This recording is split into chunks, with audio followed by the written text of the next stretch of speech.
የትም ቦታም ቢሄድ ተደናቂነት አለው። የዚህ ሰው የሙዚቃ ኃያልነት በራሴ ላይ እንደው በቃ አምልኬበት ነበር ማለት ይችላል።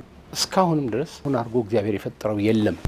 የብዙዎች የኪነ ጥበብ ሰዎች ተከታይ ያደረገ በእውነት ከደሜ ከስጋዬ የናኘ ድምፃዊ የለም። ዘፋኝም ካለ እስከ 11 ያው እሱ ብቻ ነው። እሱ የሚዘፍናቸው ዘፈኖች ሚስጥር አላቸው። የፍቅር ዘፈን ነው ብዙ ጊዜ ብዙ ዘፋኝ ላይ የሚያምረው። እሱ ግን የዘፈነው ዘፈን ሁሉ ያምራል። ድምጹን የፈጠረውን እግዚአብሔርን ነው የማደንቀው። ሲዘፍን ግጥሙን ሲገልጸው መልእክቱን ሲገልጸው ሲደንሰው አብዛኞቹ ትንሽ ከበድ የሚሉ ናቸው። ለብዙ ዘፋኞች አስቸጋሪዎች ናቸው።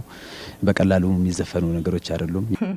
አያልቅም። እሱ በጣም ስለምወደው ምንም አትጨምረው አትቀንሰው። በቃ ንጉስ ነው። ለዚህ ነው 50 ዓመት አንደኛ ከሱ በላይ አንድም የዘፈነ የለም። ለሁላችንም አፍ መክፈትም ሆነ ያስተማረን የዘፋኞች መለኪያ ነው። ኢትዮጵያ ውስጥ በመፈጠሩ ብቻ በጣም ነው ደስ የሚል።